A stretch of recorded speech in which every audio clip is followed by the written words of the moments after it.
Astronomy seminar.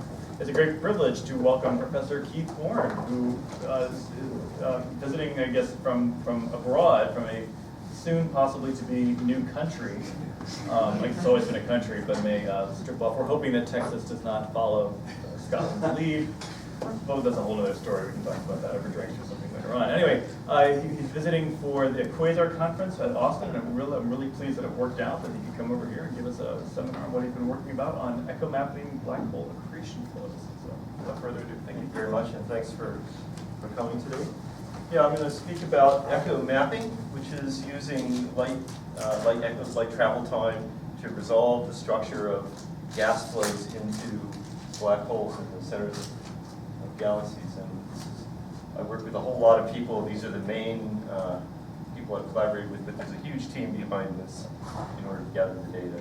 Outline is some motivation, some information about the methods we use, and the two main things that we do, we measure black hole masses by using emission lines, and temperature radius profiles of accretion disks by using continuum time delays.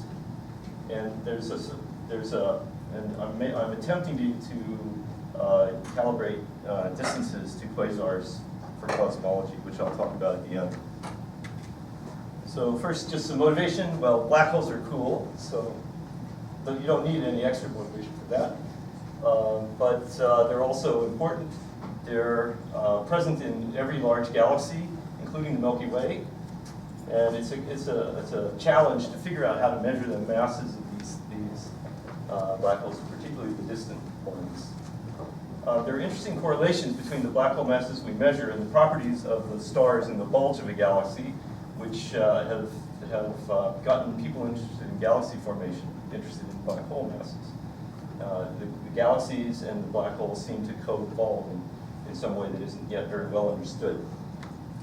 The active galactic nuclei, the black holes when they're feeding, generate a lot of luminosity, and this is injected into the interstellar medium of the host galaxy, affecting star formation there, and perhaps limiting the star formation by shutting it off prematurely in some galaxies. And finally, active galaxies, quasars in particular, are potentially good cosmological probes because you can see them to very large distances, large redshifts.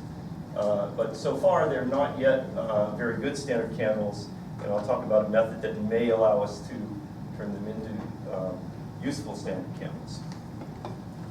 Well, here's just kind of a picture of a few galaxies at lower and then successively higher redshifts. And these are, the Seyferts are when the active nucleus is as bright or less bright than all of the stars in the galaxy. And then quasars when the nucleus exceeds that brightness. Luminosity is generated, black holes don't emit light, but the luminosity is generated by the gas on its way in, which forms an accretion disk. The angular momentum of the gas is conserved, and so as it moves inward, it has to flatten into a flat configuration.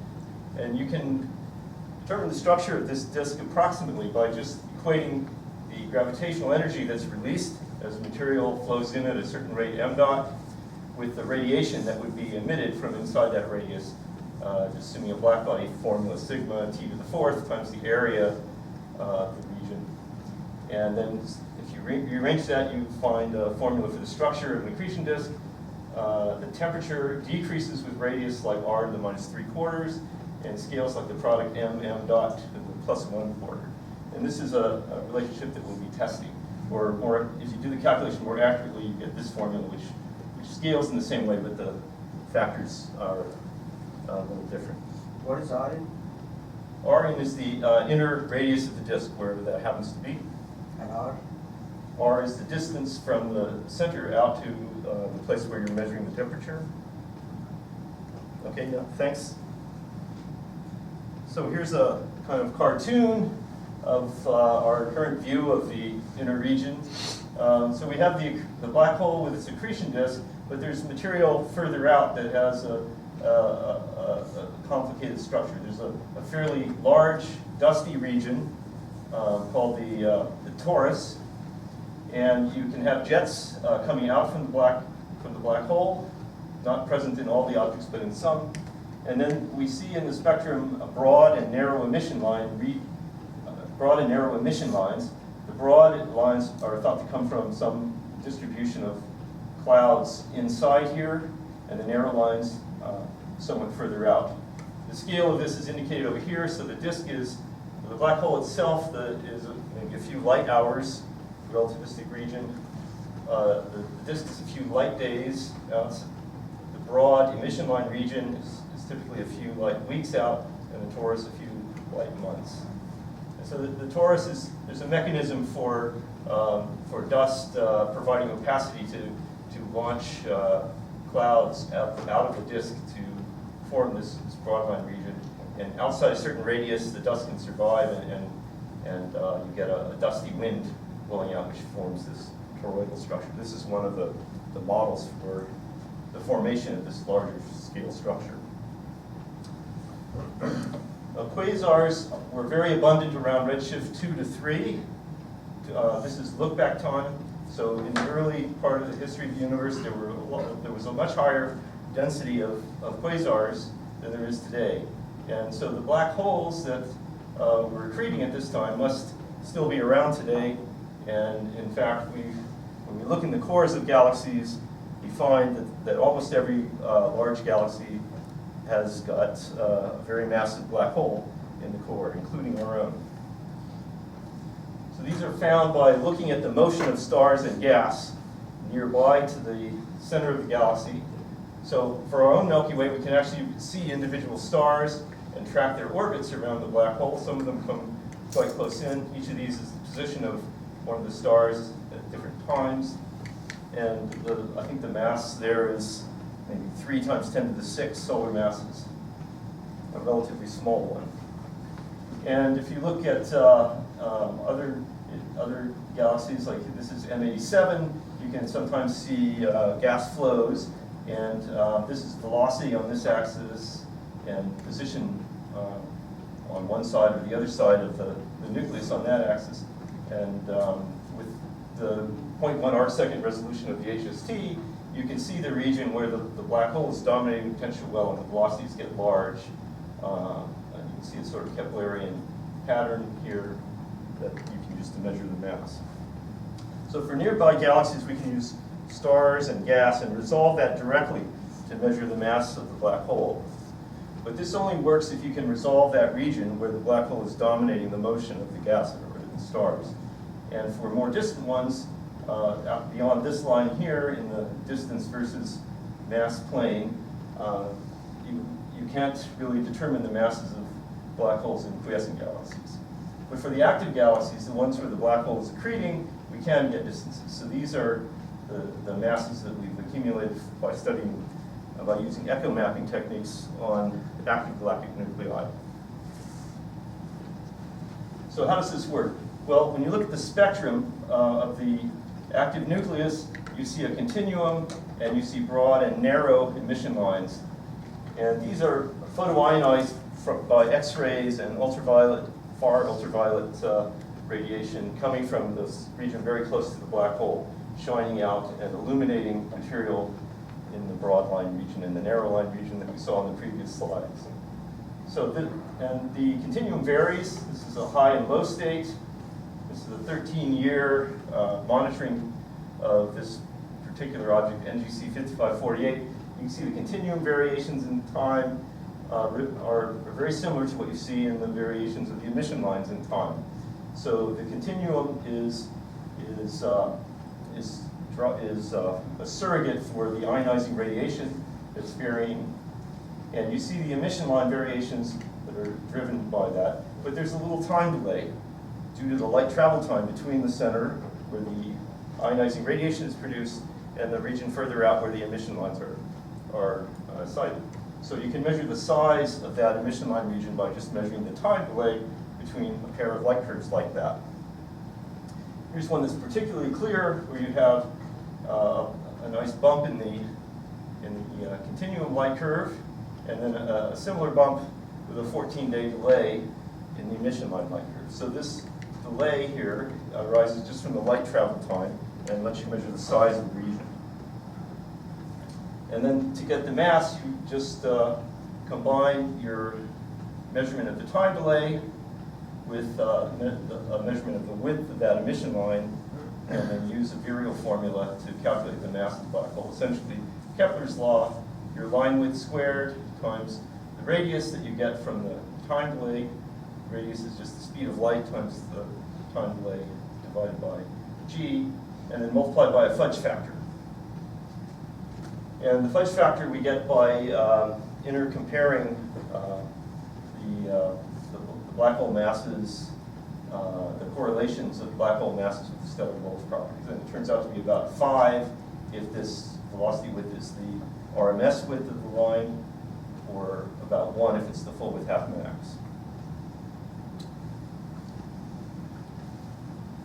So this method has been used to measure black hole masses for about 50 objects so far. And in some objects we can measure not just in one line, usually it's h beta, but in many different lines. And when you do that, you find that each line has a different time delay, and each line has a different velocity width. So a test of the method is to see whether you get a consistent black hole mass from different emission lines. This structure, though, shows that the emission line region has an ionization structure. The high ionization lines coming from the smaller region and lower ionization lines coming from further out, just as you would expect. So here's an example where we have the 3 Balmer lines, and this is the time delay and velocity width, and the virial relationship would predict a line with a slope like this, and the measurements for the 3 lines are compatible with that. In fact, in all the objects where we have multiple lines, you can do this test, and generally different lines give you a consistent mass, and the line region changes in size as well with time. As the luminosity goes up, the line region becomes larger, and so you can probe a bit larger range of that. And it seems to confirm the assumption that gravity is the principal dynamical force affecting these emission line clouds. So here are these relationships between the black hole mass that we infer and the luminosity of the stars in the bulge of the host galaxy, or on this plot, the velocity dispersion of those stars, their random motions. And the fact that the mass of the black hole down in the core of the bulge of the galaxy seems to determine, or to be determined by, the properties of this large population of stars orbiting around it is surprising, because it's like the tail wagging the dog. And so people are trying to understand these relationships. So my work is mainly trying to go beyond just measuring simple lags, simple time delays using cross correlations of line and continuum light curves. And you can think of, if you think about it, you can see the variations in the continuum coming to you directly along the line of sight from the center. But the emission line region surrounding that, it is distributed. And so each part of the emission line region has a different time delay. The time delay arises because the ionizing radiation has to travel out here, and then it's reprocessed into emission lines and comes to you. So there's a longer path there. And the isodelay surfaces are paraboloids that are wrapped around the line of sight.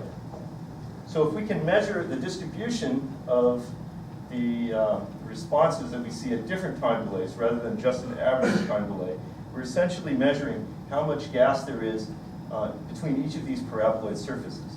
So you're kind of slicing up the region on these paraboloid surfaces. The regions, as you go from like one between successive layers, are some of the layers like thicker than others optically? Because if your light is traveling through a really thick layer, it's going to bounce around a whole bunch of times before it actually reaches there. So the time delay is going to be even longer. Yeah, the assumption, that's exactly right. If you have a multi-scattering medium, you can have a much longer path length, but you have to random walk it until you get to a low optical depth. And what what we seem to see is that the clouds producing the emission lines are fairly small and have high density, so they will rattle around in there for a bit, but the ionization and recombination time is very short, like less than an hour from the densities that we have. So whereas the light travel time delays are typically a couple of weeks. So the reprocessing time that you're referring to is thought to be quite small, but it's a valid concern that could, in certain cases, I think, violate the assumptions of this method. Thanks for the question. Okay, so our goal is from the data, from the light curves, reconstruct this delay distribution and learn something about the structure, the radial structure of the region. So to do that, we fit what I call a linearized model. The emission line strength isn't just simply proportional to the continuum strength, but in general will be some nonlinear function. So it might rise rapidly and then flatten off, and it could even go down again, depending upon what kind of a line it is. And we're approximating that by saying there's some average level of the continuum in our light curve, and as that continuum level goes up and down, we're assuming that we move along a tangent curve here to what's actually a curved surface. It's an approximation we use in order to solve this problem more rapidly. But it should be okay as long as the variations are not large compared to the average value in the light curve. Or for some lines, this relationship is quite linear. So we model our continuum light curve as a constant value, this point here, plus some variation that changes with time. And then the line light curve is modeled by the corresponding value here where this intersects the curve, plus the sum of a lot of delayed copies of the continuum variations, each delayed by a different time delay. So it's a convolution integral, and the weights inside there are this delay map that we're trying to solve. So when we're fitting a light curve, we have to fit the continuum variations, this thing here, the mean line level here, and this delay map there. So this is what the problem looks like. This is simulated data. So here are some simulated continuum variations with very high signal to noise and lots of time sampling, the kind of data we'd like to have. And up above are the corresponding line variations, which have been smeared out by some time delay distribution, which is shown over here. And the fitting involves a trade-off between fitting the data very well and being simple. We try to find the smoothest possible curves that fit the data adequately. This particular model has a bad chi-squared of reduced chi-squared of 10. So you can see it doesn't fit the data very well. You have the peaks. But I can tune a parameter to fit it more precisely and get a lower chi-squared, so the chi-squared of 5. I'm beginning to fit more accurately. It's still a bad fit. If I reduce the chi-squared to 1, then I have a good fit. And the true delay map here was of the form tau times e to the minus tau. So you can see that with data of this quality, all of the structure in this driving light curve is washed out there because of the range of time delays, and there's a net shift in each peak and trough giving you that. But we get actually much more detail in the shape of that time delay distribution than just the average time delay. Did you just increase the error bar size in order to do this? How did you get your chi-squared to 1? It's a maximum entropy fit. So I have chi-squared measuring how well it fits the data, Yeah. and then I have an entropy, which is essentially measuring how smooth the light curve is, compares each point to its neighbors. And I mix those two, and then I find the solution that maximizes the entropy, holding the chi-squared at that value. And if I go lower than 1, I try to overfit the data, and it starts fitting noise. And the model has enough flexibility to do that, but you can see it develops all sorts of crazy structure in here in order to fit the data more precisely. So there's a bit of judgment involved in this, in deciding where to stop, and you basically just fit it more and more finely until it begins to go crazy. It's usually some fairly clear. So this delay map in the top left, that's the recovered. This is recovered from fitting these Okay. line and continuum observations. Every line will give you a different delay map. Every That's line gives you a different that's what delay you map. want. Yes? So, and we also use Markov chain Monte Carlo techniques to fit parameterized models to the data. So here is the continuum and 3 emission line curves, and I'm fitting the continuum here using a Fourier series for the continuum, and I'm using log Gaussians for the 3 delay maps. And in a Markov chain fit, you're just moving around a parameter space in such a way that you find a good solution, and then you sample a range of parameter space that's consistent with the data there. So you get the full posterior probability distributions on all the parameters. So I can plot error envelopes for each light curve and for the delay distributions and get a really good understanding of what the uncertainties in the results are. And this then also takes into account incomplete data, which often happens. Yeah, you can see here in the gaps between this data point and that data point, the error envelope expands and contracts. So here, I actually have a whole series of thousands and thousands of models, and I'm plotting the mean and these plus and minus standard deviation for those. So the error bars will flare out, and when you have a high density of points, the accuracy is smaller than the accuracy in an individual point. So it's a very nice method of handling incomplete data. So that was one-dimensional mapping, where we just try to recover the time delay distribution for the line as a whole. But we can also look at the time delay distribution in velocity bins across the spectrum of the line and see what kind of delay structure we have at each point. And this is a calculation using Cloudy, a photoionization code, to compute what emission lines you would have from a Keplerian disk, which has a spiral density wave in it. And the red, green, and blue are for the Lyman alpha, carbon 4, and helium 2 emission lines. And so if you could look at this on the sky and just directly observe it, you'd see a pattern like this. But we can't do that because the scale of this is micro arcseconds. But what we can do is observe this time delay versus velocity image, which is it's not the same, but it's still a 2-dimensional image that's a sort of a distorted picture of that. And you can see lots of structure here that corresponds. So these loops here correspond to the spiral waves. The fact that this one is red in the back corresponds to this point here. So how to interpret this? Well, in our disk, we have annuli where material is orbiting around, and the points on the far side and the near side are moving perpendicular to your line of sight, so they have no Doppler shift.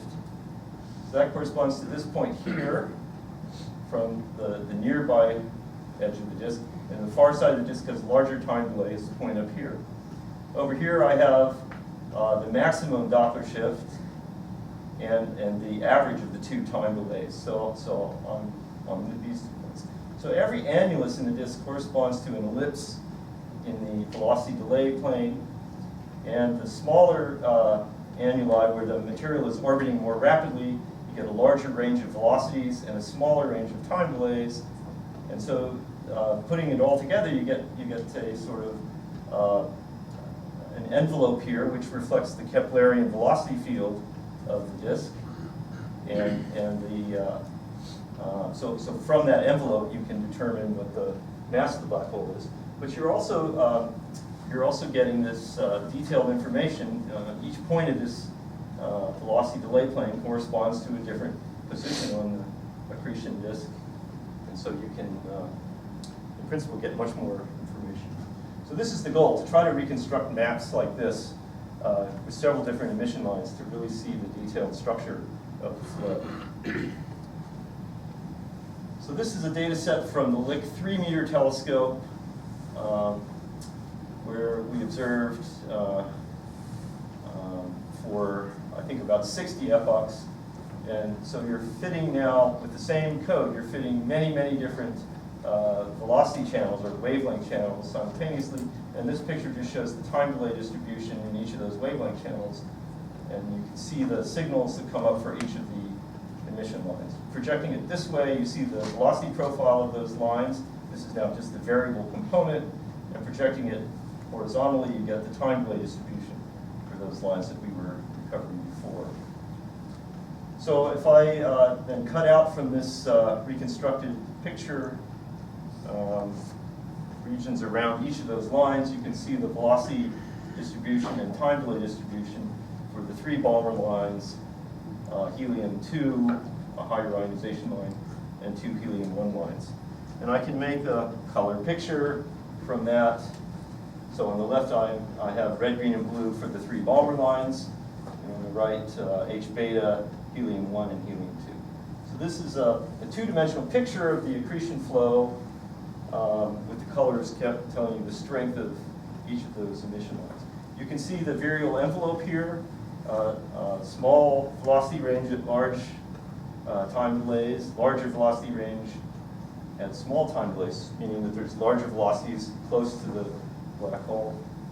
And there's radial stratification. The time delays are larger for H alpha and progressively smaller as you move up the Balmer series. And the helium-1 and helium-2 lines are basically unresolved here. They're responding immediately to the continued variations. So you can look at this and interpret it. It looks like it's a disk-like flow with the far side enhanced relative to the near side. And there's a very strong response in the red-shifted wing at small time delays, which is a signature of gas along the line of sight moving away from you, so moving in toward the black hole. The structure, I mean, physically, sorry, just thinking about it, I mean, it says less than 1 light day, so it's like months or something for the helium lines response time. Is that really the physical distance? You can think about the distance, where the light's coming from. One light day, yes. It's not light months. There is, of course, narrow line emission. This is only the component that's actually varying with those continued variations. Right. Okay. You can build various toy models assuming specific geometry and kinematics, the way the gas is moving at different places, and just calculate the corresponding velocity time delay structure to compare against what you have constructed from the observations.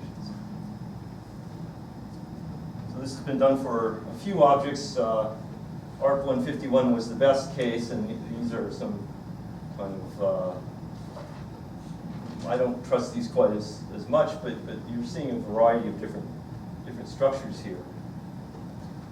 So these maps that we were able to get from the ground-based data are really limited by our signal-to-noise, our cadence, how often we observe, and control of systematic errors. And so if we can improve all of that, we can construct maps with better resolution, particularly in the time delay direction. And this was the basis for a very large HST campaign this year, where we had 180 epochs, 1 orbit per day, essentially, for 6 months, and corresponding ground-based photometry with the aim of sharpening up the maps on one of these objects. Now, I'd hoped to be able to show you the 2-dimensional map, but I haven't actually gotten that far yet. But I can show you the kind of quality of the data we have. So here is the spectrum around Lyman alpha, the continuum variations, the profile of the variable component of Lyman alpha, which you can see is different from the mean, and here's the Lyman alpha light curve responding to those variations. And we also have similar results for the carbon-4 emission line. So this should give us a much sharper view of the actual motions and ionization structure of the broadline region in that particular object. So I want to talk now about doing something similar, but using the continuum rather than the emission lines. Before, we were using an emission line like curve, watching how it varies in response to the variations in the continuum. And we were finding time delays there of order, well, 1 to 10 to 20 days, something like that. But the accretion disk itself can actually have some structure on a much shorter scale, on a scale of a few light days. So we have an X-ray source surrounding the black hole, and it's shining out and heating different zones in the accretion disk. As you move out in the disk, the temperature drops. And so you see different time delays at different wavelengths in the continuum. The blue light coming from this small region you should see with a shorter time delay than the red light coming from this larger region where the disk is cooler. So if we can measure the time delay as a function of wavelength in the continuum, we can invert that to infer the temperature of the accretion disk as a function of radius, and compare it with that prediction that we had at the beginning, where the prediction is the temperature should vary like radius to the -3/4 power. And it should also scale with mm dot to the 1/4 power. So we have the potential to measure the product of mass and accretion rate, and potentially also to get the distance to the accretion disk. The basic physics is outlined here. It's fairly simple. We have on the left the theory, and on the right the observables that we have. So there are two things we want to observe. We want to determine the temperature at each radius, and this is the theory prediction. Now the radius we get by measuring the time delay, multiplying by the speed of light. And if the disk is emitting blackbody radiation or thermal radiation that responds in a similar way, then the temperature is just related to the wavelength at which we were observing. And with a fudge factor in there, which again you can handle by modeling the full light curve rather than just this simple analysis here. So the corresponding observables, if we measure the time delay, that should scale like mm dot to the 1/3, lambda to the 4/3. And then the luminosity you get by just adding up black bodies weighted by the solid angle of annuli. And so the accretion disk spectrum should have a luminosity that scales like mm dot to the 2/3, and decreasing like lambda to the -1/3. So from this we get our mm dot and lambda, so we can just calculate what the luminosity is and compare that to the observed flux. And with a modulo factor of cosine I for the foreshortening of the disk, if the disk is face on, it has a larger solid angle than if it's tilted over slightly. You can infer the distance. So in a picture, log temperature versus log radius, we expect a power law with a slope of -3/4. The radius just corresponds to the observable time delay, and the temperature just corresponds inversely to the wavelength at which we measure that time delay. So here is a recent data set from that big campaign with HST, where we also looked at NGC 5548 with the SWIFT satellite, where we observed X-ray, several ultraviolet bands, and the UVV bands, all from space, with basically 1 point every 8 hours for, I don't know how many days this is, but several months. And you can see correlated variations in all of these bands, with the X-rays being a bit messy by comparison with the UV to optical. Cross-correlating these guys against the purple light curve here, you see that there's a time delay, the place where the cross-correlation function peaks, that increases as you go out to longer wavelengths. And this is the plot of the time delay versus wavelength. These are the measured points from the cross-correlation function. And this is the theory prediction that the time delay should scale like lambda to the 4/3. So it's pretty good, except for the U band, where we have Balmer continuum and some Balmer emission line contamination that causes a larger time delay. So this looks promising. I should say this isn't the first evidence that we have of this phenomenon, but it's one of the more recent ones. And we have more data that will take this out to about here on the plot from other ground observations. Now, the best test of this idea, I think, it comes from working with data from the Kepler satellite. Kepler was designed to do very high precision photometry to find transits of planets orbiting in front of stars. But in Kepler's original field, there were a handful of active galactic nuclei, even though it was pointing fairly close to the galactic plane. So looking through the dust of our Milky Way galaxy. And Kepler, because of its very high precision and high cadence, one data point every 30 minutes essentially for years, has given us beautiful light curves of these AGN. Here is the one that was brightest in the X-rays, shown in the black curve over 2 months. The best AGN light curve I've ever seen. And this is unfiltered CCD, so it's just broadband optical measurements. So it basically is measuring the response of the accretion disk. And here, for some period of time, we were able to get X-ray observations of this fairly weak source. And you can see there are correlated variations where the structure goes up and down and up along with the, following the variations that we see with Kepler.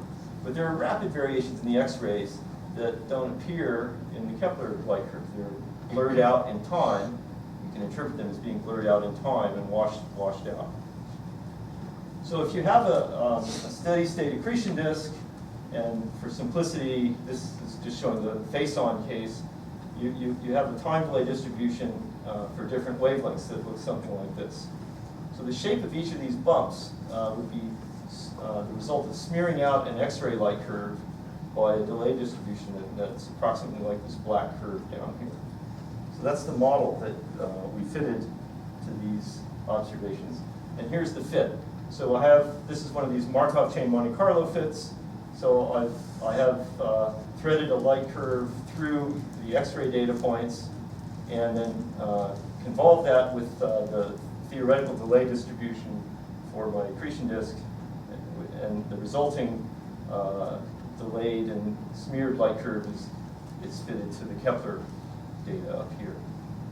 And you can see the fit is pretty successful, even given that very simple model. All of these little bumps and here have roughly the right shape to be interpretable in terms of an accretion disk, where the mean time delay for the Kepler bandpass is about 1.5 days, and the corresponding MM dot is 10 to the 7.4 solar masses squared per year. So it's a measurement of the product of mass and accretion rate for that object.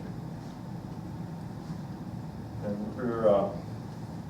I should say we're going to do this again for a number of other objects. Okay, the last topic I want to talk about is somewhat more speculative. It's the attempt to use this method of measuring the temperature radius profiles of disks to measure their distances. There's two methods that have been proposed for measuring distances to AGNs. One relies on the reverberations of the emission lines. And because they're photoionized, the size of the emission line region should increase with the luminosity to the 1/2 power. And we have evidence that that is actually the case in the objects we studied. So if you assume that, then by measuring the time delay, you can infer the luminosity of the emission line regions and compare that to the observed flux to get a distance. So the distance should scale like time delay divided by the square root of flux. It's two observables. Now to do this, you need to do spectroscopy in many epochs with a fairly large telescope. And the time lags you're looking at are weeks to months. Yeah. Sure, for low rate, I've talked to a few people about doing broadline reverberations for very distant quasars, and it's just impractical and over time because the time lags go to years at that point. Whereas I guess it's a check on low redshift distance ladder things would be useful. I guess any application beyond redshift of, I don't know, 1.5 must be pretty tedious, pretty fast.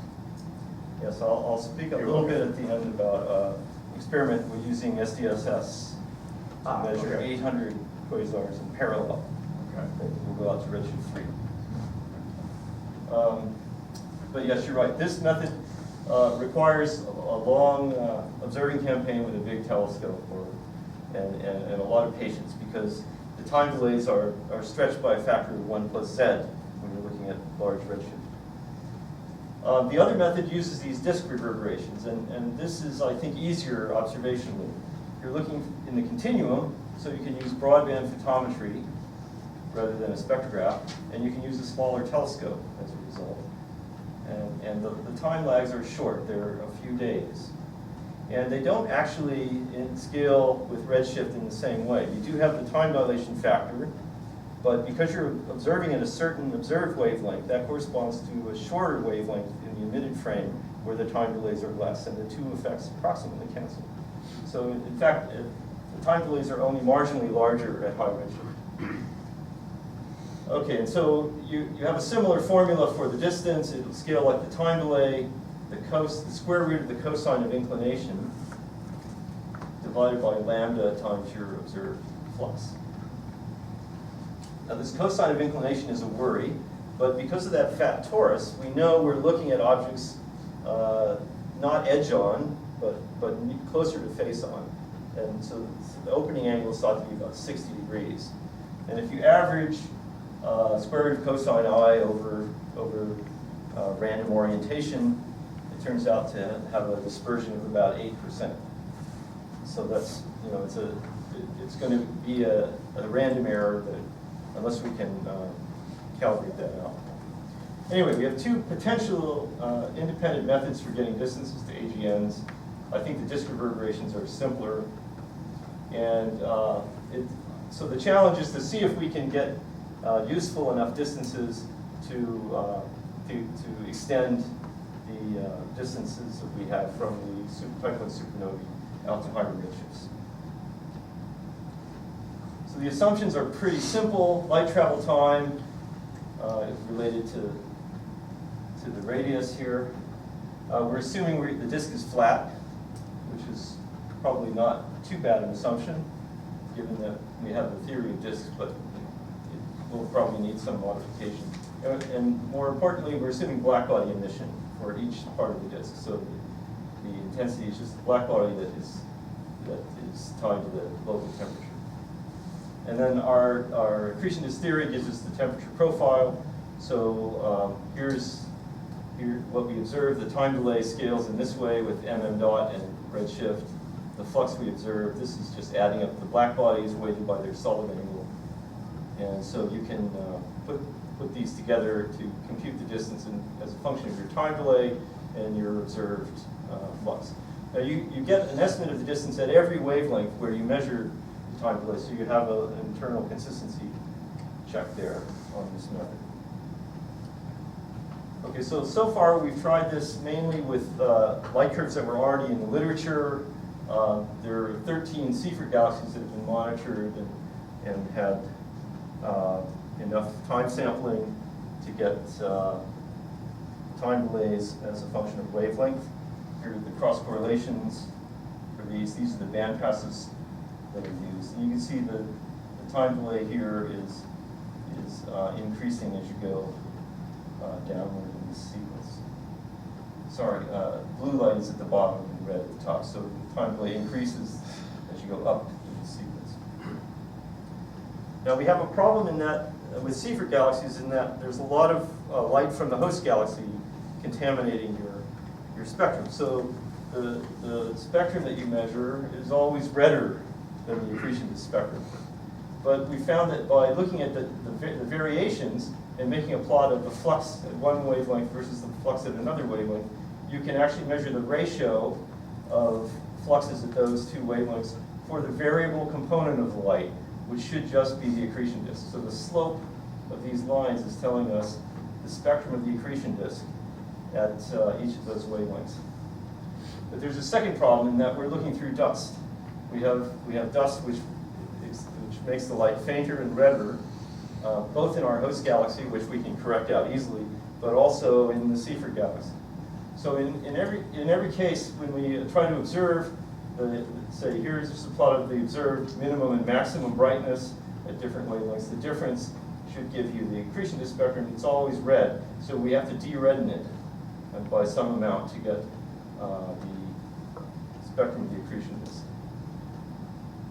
The time delay, however, doesn't depend on that dust at all. And here is the plot for this particular object of the time delay compared with that lambda to the 4/3 law. The error bars are big here, but it's not inconsistent. So Keith, how do you the dust correction of the C-frame lines? You just de-redden it using a reddening law until the slope matches the slope of the theoretical accretion. Okay, so that's What these. So in the blue light, you have to de-redden it by a lot more than out in the red because there's more extinction of the blue Right, light. that's the part that's missed, that you're assuming it's intrinsic. Yeah, it's a complicated plot, so, but that's the basic method. So we did this for all 13 objects, and here's the corresponding plots. So you can see the amount of reddening correction that was needed for each of these objects is quite large. But the time delay is always increasing to the red and always compatible with a lambda of 4/3. So I regard that as encouraging, but the dust is discouraging. And if we try to do a Hubble plot for this, we find that there's quite a bit of scatter. So this is redshift versus 5 log of distance. And so you expect a particular slope here, and shifting the curve up and down measures the Hubble constant H0. And the H0 value we get is low. It's 42 or something. So Douglas Adams was right. But you know, with some uncertainty, so it's a couple of sigma away from the currently accepted value. So this shows that there's quite a bit of scatter here, but the precision is useful given that these observations weren't particularly tuned for this experiment. And the disks are fainter than expected, which may be telling us something about the disks, or it may be just related to the dust problems. There might be large dust grains which are gray. So that's based on the theoretical estimate of how bright the disk should be, or have you independently calibrated what these things should be? Well, we're measuring time delay at each wavelength and the amplitude of the variations at each wavelength, and from those two, we're calculating what the luminosity of the disk is, and hence the distance. So there's some theory involved in there, in that we're assuming that the spectrum and we're assuming this is a steady state black body accretion disk with no complicated physics involved. The time delay supports that, or the time delay dependence on lambda supports that. That's what you should say. Yeah. Well, yes, Away from I think it does. I mean, given that there are 13 objects and they all at least go in the right direction, Right. but it's not very strong. I think you'd like to see a better result. And What are the results dotted should and be- dashed lines there? Pardon? The dotted and dashed lines on our I think there's 2 points plotted here for each object, and it has to do with what fraction of the light is the host galaxy. So the sort of minimum and maximum value. And I don't remember anymore what the dotted and dashed lines are. I thought maybe one would correspond to H0 is 67. Could be. Because you're not interested in getting each dot, right? You're interested in getting acceleration. Sure. So This use is all low redshift stuff, alpha redshift 1. But the goal is to push this out to higher redshift. So you clearly you just have to recalibrate this somehow. You have to find the right fudge factor to determine it. Right. And then you can measure acceleration. Yeah, as long as this bias is the same in all redshifts, then you could still measure the shape of this curve at higher redshifts. I'll get there. So first, we looked at what might cause that scatter. So we looked at the residuals in magnitudes against different properties, and basically we didn't see any very strong trends. So there was no easy way of reducing that scatter. Here's the best guess. It's something to do with the aging and dust, or maybe a bit of that, but it wasn't really obvious how one could do better. So we then looked at the Stripe 82 quasars in the SDSS survey, where you have many repeat measurements over several years. And so you can again play this trick of isolating the spectrum of the variable component of the light and comparing that to accretion disk spectrum. So here is one object. There's a lot of outliers that had to be rejected by some sigma clipping method. Here's and you have just 5 bands, UGRIZ. Here's the spectral energy distribution when it's bright and when it's fainter, and the different spectrum is shown down here. And then if you extrapolate these lines down here, you can get to the point where you know you have some contribution of the host galaxy that lies between here, this curve, and the lowest point that isn't rejected up there. So there's a range of possible disks. It has to be somewhere between here and there. Okay, but the slope of this matches very well the expected slope of a disk, and that was encouraging. So here we did this for 9,000 objects from the quasar survey, and we did this analysis to isolate the variable component of the light and measure the spectrum of it. So this is redshift versus magnitude in the G band, redshift versus color index G minus I. So in the average light, the horizontal line here is the expected accretion disk spectrum. The quasars are all redder, and you see undulations in the color index as different emission lines move in and out of the band passes. But in the variable component of the light, the spectral energy distributions are scattering around the expected spectrum of the disk. And you don't see these undulations anymore. So it suggests to me that there's very little reddening in the quasars. And the idea is they're luminous enough that they basically evaporate the dust between them and the outside world. So you get a clear line of sight through the host galaxy into the accretion disk in the quasar case. Below are the predicted time delays for these objects, and you can see here between redshift 0 and 3, the time delays are still only a few days. Maybe that's just a redshift effect then. I mean, the brighter quasars have shorter time, no, longer time. So I was trying to decide if there's a reason that the brighter quasars have longer time delays. Yeah, well, if the quasar is brighter, given redshift, that means it's more luminous. Yeah. MM dot is higher, So that's and so the zone at a particular temperature moves out. So you get a larger time delay.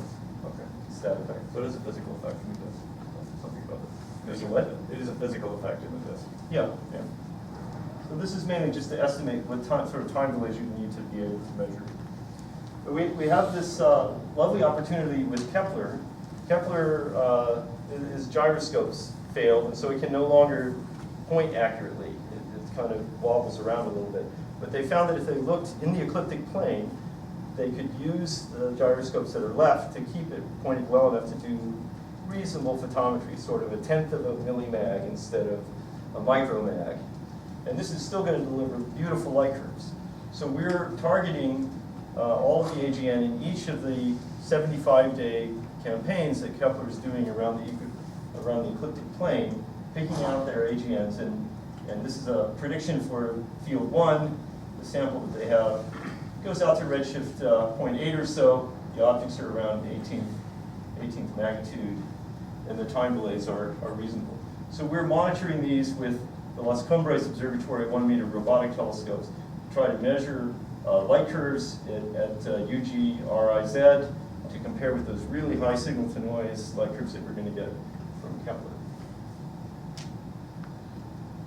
So I don't know whether we'll be able to add anything to what the supernova surveys are doing. This is shows the constraints on H naught, omega m, and omega lambda from some, probably not the latest, but a substantial sample of distances measured for type 1a supernovae, roughly 600 of them, and tightly constraining the omega m, omega lambda. And if we can do 100 quasars, we can get them out to somewhat higher redshift here than the supernovae. And so we could get comparable accuracy, but by going to higher redshift, you get different correlations here. So I'm hopeful that we'll be able, in the coming 4 or 5 years maybe, to develop this technique to the point where we understand whether it's going to really add some new constraints on cosmology. We have 2 different methods. I think the disk reverberations are easier. There's currently a known bias and some scatter that may be related to the host galaxy or dust, but there's no obvious strong systematics here. The quasars look to be less reddened than Seyfert's, so hopefully that also means less extincted. We still have the worry of large dust grains, which have gray extinction being a problem, but dust is a problem for supernovae as well. The variable component seems to match a simple disk model better than we have any right to expect it to do, and this is actually a problem for the people who model accretion disk spectra. We have this good opportunity with Kepler and robotic telescopes. So I'll just summarize. By using time delays, we've measured roughly 50 black hole masses using the time delay between emission lines and continuum. We've got well-developed techniques for going beyond that and constructing 1- and 2-dimensional pictures of the gas flows into the black holes with different emission lines probing different ionization conditions within that flow. The data sets are now getting to be good enough to support that kind of 2-dimensional imaging. And I'm hoping to be able to extend the temperature radius mapping out to redshift 3 over the next 5 years or so. Projects underway, well, there's this large HST campaign that we're working on, the Kepler 2 temperature radius mapping, but also this interesting attempt to measure with a multi-object spectrograph with 1,000 fibers, measure 800 AGN spectra and 100 comparison stars in parallel. We have 32 epochs already in hand, and the signal to noise is not as high as you get because these objects are quite a bit fainter. They're just all the quasars in a roughly 10 by 10 degree field of view. But potentially going out to redshift 3, we certainly are seeing variations in the objects, and we need to extend this for 2 more years in order to see the long time delays in the higher redshift objects. But I'm hopeful that we'll be able to get an extension of the time in SDSS 4 in order to do that. So let me just thank you, and this is a picture of 3 of our robotic telescopes at South Africa. We have 3 of these in South Africa, 3 in Chile, 2 in Australia, and 1 at McDonald. So thank you very much. Thank you.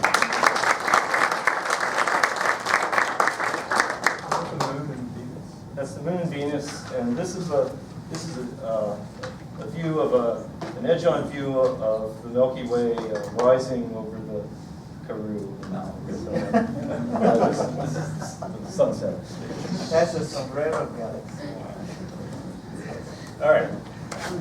What's the resolution of the temperature mapping of the disk? And the reason I ask, do you ever find where you map the temperature out and then you would expect it to be one temperature and it'd be like much, much lower?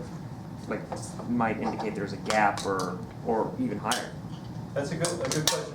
We don't have very good resolution because basically we're dealing with black body emission, where the range of wavelengths emitted at a certain temperature is comparable to the mean wavelength. So if there's a little gap, you just see kind of a broad dip. You wouldn't see a very sharp resolution. It's limited by the width of the black body. That's your follow-up question. But you mentioned the simple disk model that seems to work for the data.